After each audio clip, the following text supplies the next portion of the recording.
بنیادی طور پر لوہار ہیں. لوہار. اچھا. میرے نکاح کے اوپر اس نے نکاح کیا اور یہ پورے راولپنڈی کو پورے علاقے کو یہ بات پتہ ہے کہ میرے پاس کوئی عورت نے عزت بھی کاٹی اور کھلا بھی میرے پاس ہے کہ ہمدردی میرے ساتھ کرتی تھی. اچھا یہ شروع سے اتنے بڑے پراپرٹی ڈیلر ہیں؟ نہیں شروع سے نہیں. ان کے والد ایک پٹوڑی کی شاپ تھی اور اس کے علاوہ ویلڈنگ کا ان کا کام تھا. یہ عورت اس وقت کہاں تھی جب اس نے یہ اتنے بڑے گناہ کیے. آج مجھے میری بیٹی مجھے میری حالت دیکھ لیں, میری حالت دیکھ لیں. میں نے بڑی محبت اور پیار سے اپنی ماں بن کے اور باپ بن کے ان بچوں کو میں نے پالا ہے. اور میں نے یہ سردار سجاد سے بھی بات کی, یہ چودھری دانیال سے بھی بات کی, لیکن یہ کہتے ہیں ہمارے پاس ٹائم نہیں ہے. آداب دوستوں, میں وقاص عزیز اور الیکشن کی گہما گہمی عروج پر ہے, وہیں پہ ظلم کا بازار گرم ہو گیا. میرے ساتھ ایک ایسا باپ موجود ہے, ایک ایسا مظلوم شخص موجود ہے جس کی کہانی سن کر میں رو پڑا, میں دھاڑے نکل گئی میری کہ دن دہاڑے راولپنڈی کی ایک بااثر سیاسی خاندان نے مبینہ طور پر ان کی بیٹی کو اغوا کر لیا اور وہ اغوا کیا ہے پاکستان مسلم لیگ نون کے ٹکٹ ہولڈر صوبائی اسمبلی کے نعیم اجاز کے بھائی ندیم اجاز صاحب نے. اور یہ کہانی کیا ہے اور عمران صاحب ساری سچویشن اور ساری جو ڈاکومنٹیشن ہے لیگل وہ لے کر ہمارے پاس آئے ہیں. ان کی کہانی ان کی زبانی سنتے ہیں. عمران بھائی پہلے تو میں دعا کروں گا کہ آپ کا یہ مسئلہ جلد از جلد حل ہو. میں خود باپ ہوں اس لیے آپ کی تکلیف کو سمجھ سکتا ہوں. دیکھنے والوں کو بتائیے گا کہ اصل معاملہ کیا ہے, ماجرا کیا ہے. بڑی مہربانی ہوگا. میرا تعلق پنڈ سیال سے چکری میں ہمارا گاؤں ہے.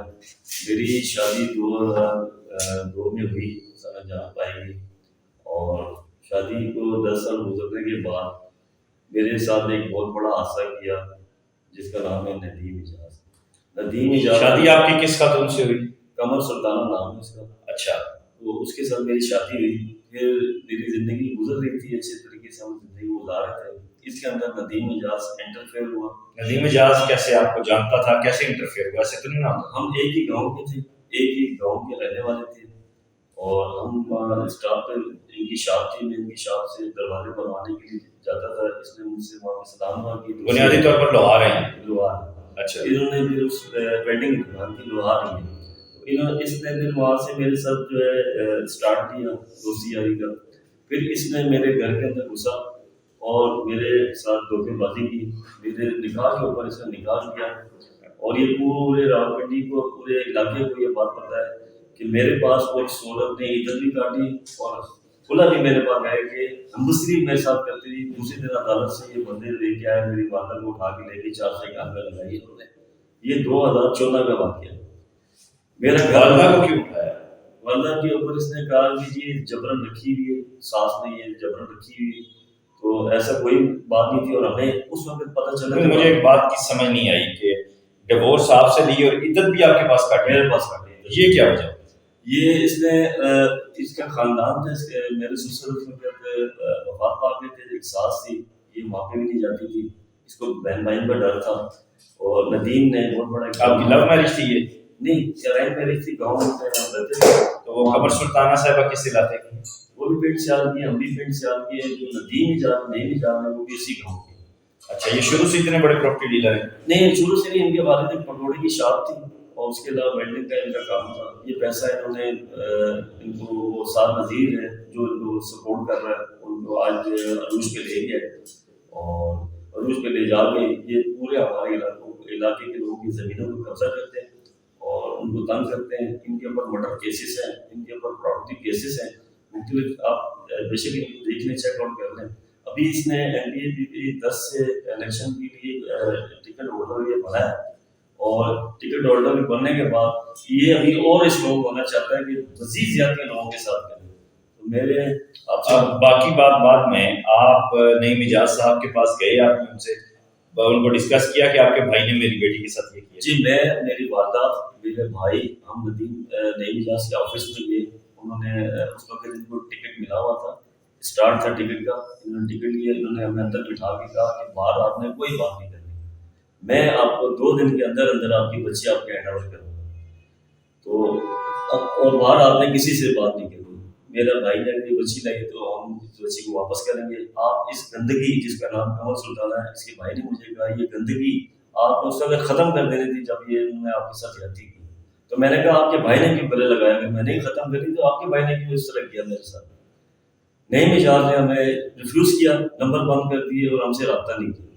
جب ہم اس سے رابطہ کرتے تھے ہم, کیونکہ ان کے علاقے کے ہیں, اگر یہ ایم پی کے الیکشن لڑ رہا ہے تو اس کا کام بنتا ہے کہ ہمارے مسئلے کو سنیں اور حل کریں. اس نے اس لیول پہ بات نہیں کی.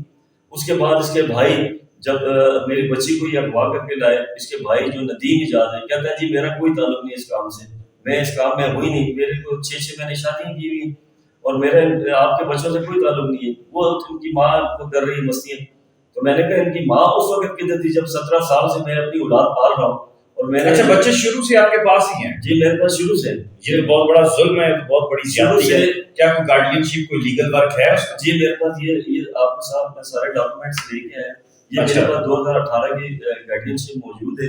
مجھے جج نے بچے میرے ہینڈ اوور کیے تھے, جب یہ عورت اس کے ساتھ چلی گئی تھی بھاگ گئی تھی, میرے ہینڈ اوور کیے تھے یہ بچے. میرے پاس ہر ڈاکومنٹس موجود ہے اور میں یہ باقاعدہ آپ سے سب کچھ دکھا بھی چکا ہوں اور ہم اس کو آپ کہتے ہیں مزید بھی دکھائیں گے. تو اس کے بعد نئی مجاز میں ہمیں یہ بول کے اس کے بعد عدالت میں جب انہوں نے بچی پیش کی تو بچی پیش کرنے کے بعد جج نے میری کوئی بات نہیں سنی. انہوں نے یہ کہا کہ جی بچی کون سی عدالت میں پیش کی گئی؟ یہ گارڈین کچہری کے اندر ہے, سیشن جج احسن محمود کو پیش ہوئی, ایڈیشنل سیشن جج ہے راولپنڈی یا کراچی؟ راولپنڈی کے. بچی کو کہاں سے لایا گیا, بچی کا نام کیا ہے؟ بچی کو نام ہے جی ام رومان. کراچی میں اپنی لائف گزارا تھا. کیا عمر ہے بچی کی؟ ابھی 17 سال کی نہیں ہے. پڑھتی ہے؟ پڑھتی ہے, فرسٹ ایئر میں پڑھ رہی تھی وہاں پہ. وہ اپنے کنسنٹ سے تو نہیں آئی؟ اپنے کنسنٹ سے نہیں آئی, یہ وہاں پڑھ رہی تھی اور پڑھنے تو کے سیدھا بعد سیدھا یہ اغوا کا پرچہ بنتا ہے. پڑھنے کے لیے باہر گئی, اکیڈمی جاتی ہے, وہاں سے اٹھا کے اس کو یہاں لے آئے. نہیں کراچی سے اٹھا کے لائے؟ کراچی سے اٹھا کے لائے. میں زندگی وہاں گزارا تھا, انہوں نے مجھے یہاں پنڈی میں بڑا تنگ کر کے رکھا ہوا تھا. میں ایک پرائیویٹ ملازم ہوں, میں اپنے بچوں کی زندگی گزارا تھا. جب میرا گھر برباد ہوا تو میں اپنی زندگی گزارا تھا. انہوں نے میرا پیچھا نہیں چھوڑا, نہ قمر سلطانہ نے نہ ندیم ایجاد. تو میری بچی کو وہاں سے اٹھا کے یہاں لے آئے. میں نے وہاں بہت ڈھونڈا, پیچھا کیوں نہیں چھوڑا کہ بچوں سے میرے ملنا ہے, بچوں سے مجھے آپ بچے سے نہیں, بچوں سے نہیں ملواتے تھے؟ کیونکہ میرے پاس گاڑیاں چیپ ہے, میں اس وجہ سے نہیں ملاتا. اس گلٹی عورت نے میرے گھر کے اندر رہ کے اتنے بڑے گناہ کیے, یہ گلٹی ہے. کیونکہ یہ بچی اب میری بیٹا بھی ہے میرے پاس, میری بیٹی کی طرف اگر بیٹا بھی چاہے تو بیٹا بھی تم لے کے جاتی. میری بیٹی تم لے کے گئی جیسے آپ خود تھی ویسے اس کو کرنا چاہتی ہوں. تو میری بچی وہاں سیف نہیں ہے, یہ میں سیف نہیں ہے اور وہاں اس کی زندگی کا یہ برباد کرنے والی بات ہے. تو ندیم ایجاد جو ہے وہ ابھی بھی مجھے کہتا ہے کہ جی میرا تعلق نہیں ہے. عدالت میں اس نے گارڈ بھیجے, بندے بھیجے اور اس کے بندوں نے میری تصویریں بنائی اور میرے پہ آرگیومنٹس کیے ان لوگوں نے. اور میں نے ان کو کہا کہ آپ یہ کیا کر رہے ہیں, کہہ رہے ہیں جی آپ کو بتائیں گے. یہ ندیم ایجاز کے بندوں نے مجھے کہا. اور اس کے بعد یہ عدالت سے بچی لے کے پھر چلے گئے وہاں پہ. تو میری آواز کسی نے نہیں سنی, میں بڑا مجبور اور پریشان ہو گیا.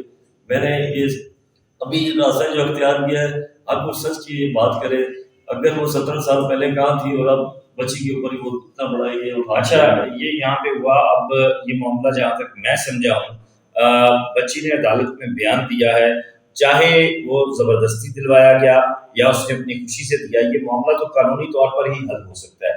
جب نعیم اجاز صاحب کو فوری طور پر یہ چاہیے تھا کہ وہ اس معاملے میں انٹرفیئر کرتے, ایک بڑے آدمی ہیں وہ, اللہ نے ان کو عزت دی ہوئی ہے, تو وہ اس معاملے کو وائنڈ اپ کرنے کی کوشش کرتے اور اس کا کوئی درمیانی حل نکالتے. عموماً جب گھر ٹوٹتے ہیں تو پھر اس کے بعد جو ہے اسی طرح بچے سفر کرتے ہیں. ماں کا حق بھی ہے, چاہے وہ جیسی بھی ہے لیکن وہ ماں ہے. باپ کا حق بھی ہے, چاہے وہ جیسا بھی ہے وہ باپ ہے. تو اس کا اگر کوئی درمیانی حل یہ بڑے نکال دیتے تو بات یہاں اس میڈیا اسکرین تک نہ آتی. اب میرے نزدیک تو اس کا معاملہ یہ ہے کہ آپ کو سیشن کورٹ سے, ہائی کورٹ سے, سپریم کورٹ سے رجوع کرنا پڑے گا.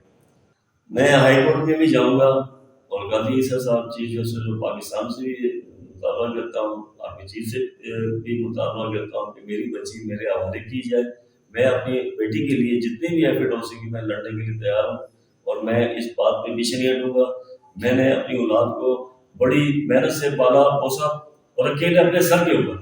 یہ عورت اس وقت کہاں تھی جب اس نے یہ اتنے بڑے گناہ کیے. آج مجھے میری بیٹی, مجھے میری حالت دیکھ لیں, میری حالت دیکھ لیں کہ میں نے بڑی محبت اور پیار سے اپنی ماں بن کے اور باپ بن کے ان بچوں کو میں نے پالا ہے. تو میں جہاں تک ہو سکا میں جاؤں گا. کس تاریخ کو بچی کو اغوا کیا گیا؟ یہ 4 تاریخ کو وہاں سے اٹھایا گیا کراچی سے. 4 جنوری 2024. یہ حالیہ واقعہ یعنی الیکشن ڈیز کی بات. جی الیکشن ڈیز کی بات. صحیح. تو آپ نے راولپنڈی کے مزید عمائدین سے کوئی بات کی، بڑے لوگوں سے؟ جی میں نے سب سے پہلے راجہ قمر اسلام انجینئر راجہ قمر اسلام سے بھی بات کی. میں نے ملک ابراہیم کو بھی کہا ان کے حوالے سے، اور میں نے یہ سردار سجاد سے بھی بات کی، یہ چودھری دانیال سے بھی بات کی. لیکن یہ کہتے ہیں ہمارے پاس ٹائم نہیں ہے، اور ہم کمپینوں میں لگے. میں نے کہا میرا سیریس میٹر ہے، میری بچی 4 تاریخ سے اٹوا ہے، لیکن ان لوگوں نے بھی میرے ساتھ کوئی کاپریٹ نہیں کیا. چلیں اللہ تعالیٰ آپ کے لیے آسانی کرے، دعا ہے. کل جب آپ نے راولپنڈی پریس کلب میں پریس کانفرنس کی تو اس وقت جو ہے وہ آپ کا معاملہ سامنے آیا، اور تشویشناک بات ہے. میں تو یہی کہوں گا کیونکہ بچوں کا معاملہ ہے تو بڑوں کو آپس میں بیٹھ کر اس معاملے کو سارٹ آؤٹ کرنا چاہیے، اور بچوں کی دوریاں نہیں ہونی چاہیے. ماں باپ کا آپس میں چاہے جیسا بھی اختلاف ہو، کم از کم کوئی بھی بڑا خاندان ہے، چاہے وہ نعیم اجاز صاحب کا ہے، ندیم اجاز صاحب کا ہے، وہ سیاسی ہے یا اثر رسوخ والے ہیں یا اللہ نے ان کو عزت دی ہے، تو اس میں کم از کم بددعائیں نہ لیں، دل نہ دکھائیں. جو ہونا تھا وہ ہو گیا. اپنی ذاتی انا کی بھینٹ بچوں کو نہ چڑھائیں. جہاں تک بات ہے انصاف کی تو کمشنر راولپنڈی RPO صاحب، ان سے ہم بھی گزارش کرتے ہیں، اور پھر قاضی فائز عیسیٰ صاحب جو انصاف کے اعلیٰ علمبردار ہیں پاکستان سے، ان سے بھی گزارش کرتے ہیں کہ اس معاملے کو جلد از جلد جو ہے وہ سارٹ آؤٹ کرے اور عمران صاحب کو انصاف دلوایا جائے. اس ویڈیو لنک کو زیادہ سے زیادہ شیئر کیجیے گا. خیال رکھیے گا. خدا.